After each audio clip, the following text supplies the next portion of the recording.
They say the night before the storm is when the shadows come alive. But what if this night, the storm isn't the only thing to fear? Something unseen watches from the darkness, waiting for the perfect moment to strike. Are you ready to face what lurks beyond the calm? The wind had already begun to whisper strange secrets through the trees. Windows rattled, and the air grew heavy with a scent no one could place. Something was wrong, but no one dared say it aloud. The storm was coming, but so was something far worse. In the old house at the edge of town, the lights flickered and died. Inside, a single candle burned low, casting long, twisted shadows on the walls. The silence was broken by a faint scratching sound, like nails on wood, coming from the basement below. No one had entered that basement for years, not since the disappearance of old Mr. Halloway. But tonight, the scratching grew louder, more desperate. Something was trapped down there, or worse, something was trying to get out. Outside, the first raindrops fell, cold and sharp like needles. The town's few brave souls hurried indoors, locking doors and windows. But the storm wasn't just rain and wind. It was a harbinger, a warning of the terror that would soon be unleashed. In the town's diner, the few remaining patrons whispered nervously.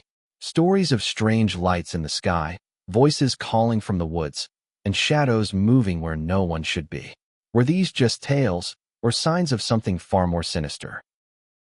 A young girl named Lily sat alone, clutching a worn teddy bear. She claimed she saw a glowing figure in the woods, beckoning her to follow.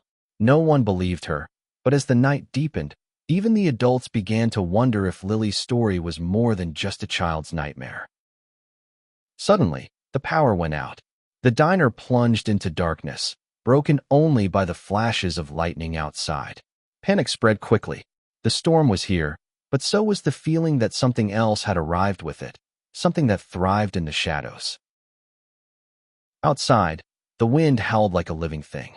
Doors slammed shut on their own, and the trees bent as if trying to escape the approaching horror. The storm was no longer just weather. It was a gateway, and something was crossing through. In the heart of the woods, a circle of ancient stones began to glow faintly. The air grew thick with an unnatural chill. From the shadows between the stones, eyes gleamed with malevolent intelligence. The night before the storm was no ordinary night. It was a night of awakening. Back in town, a man named Harris felt a strange pull toward the woods. His heart raced as if something was calling him, whispering secrets only he could hear. Against every instinct, he stepped outside into the storm's fury, drawn by a force he couldn't resist. As Harris walked deeper into the forest, the storm seemed to part around him, the wind dying to a whisper. The glowing stones pulsed brighter, and the eyes watching him blinked in unison. He was no longer alone, and whatever was there was waiting. Suddenly, a voice echoed through the trees, low and ancient. It spoke of a curse bound to the storm, a darkness that fed on fear and despair. Harris's blood ran cold as he realized the storm was not nature's wrath, but a prison breaking open. Behind him, the trees rustled violently. Something massive moved just beyond sight, its breath cold and heavy.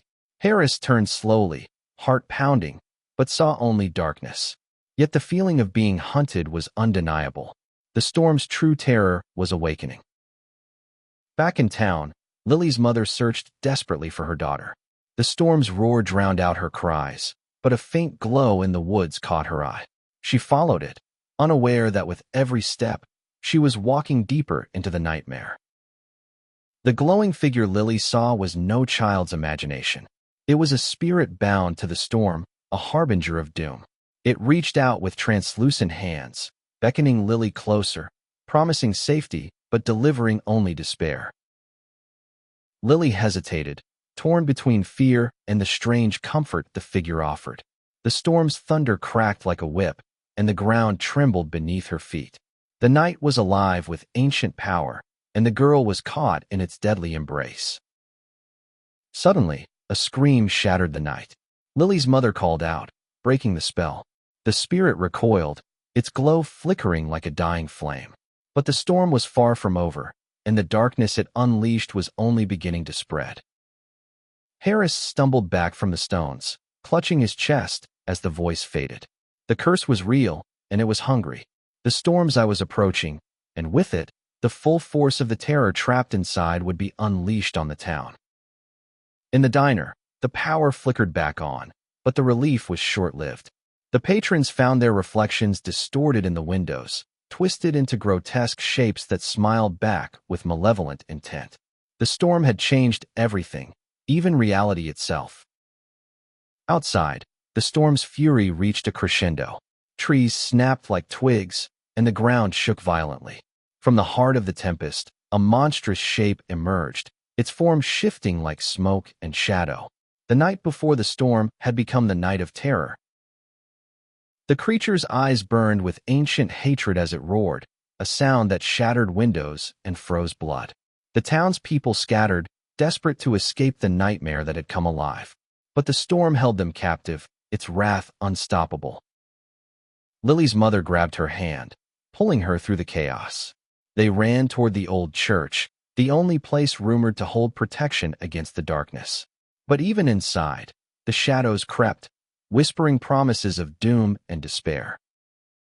Inside the church, the air was thick with incense and fear. The congregation huddled together, praying for salvation. But the storm's curse was relentless. The stained glass windows shattered, and a cold darkness poured in, swallowing the light and hope. Harris burst through the church doors, breathless and wild-eyed. He carried an ancient relic, said to seal the curse. But as he raised it, the darkness laughed, twisting and writhing like a living nightmare. The final battle had begun. The relic's light cut through the darkness, but the creature screamed in fury. It lunged toward Harris, its form shifting violently. The storm outside raged harder, as if the very sky was tearing apart. The fate of the town hung in the balance. Lily clung to her mother, eyes wide with terror as the shadows closed in. But then, a sudden calm fell. The relic's light grew stronger, pushing back the darkness inch by inch. The storm's roar softened, as if the nightmare was losing its grip. With a final, agonized howl, the creature dissolved into mist.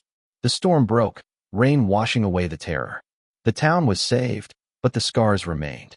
The night before the storm had revealed horrors no one would forget, and a darkness that might one day return.